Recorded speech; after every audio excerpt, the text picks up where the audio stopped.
જળ એ જીવનના સૂત્રને ખરા અર્થમાં સાર્થક સાબિત કરતા પદ્મશ્રી સૌજીભાઈ ધોળકિયા. લાઠીના અલી ઉદયપુરની જમકુડી નદીનો આકાશી નજારો સામે આવ્યો છે.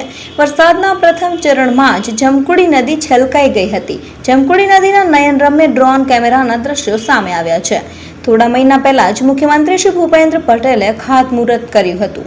જળ એ જ જીવનના સૂત્રને ખરા અર્થમાં સાર્થકતા સાબિત કરતા પદ્મશ્રી સૌજીભાઈ ધોળકિયા જમકુડી નદીના 10 કિલોમીટરમાં જળ સંગ્રહનો અદ્ભુત નજારો સામે આવ્યો છે. જમકુડી નદીના જળ સંગ્રહથી 5 ગામોમાં બારેમાસ ખેતી થશે. અલી ઉદયપુર, કેરાળા, મતીરાળા, કૃષ્ણગઢ સહિતના ગામોમાં ખુશી છવાઈ છે.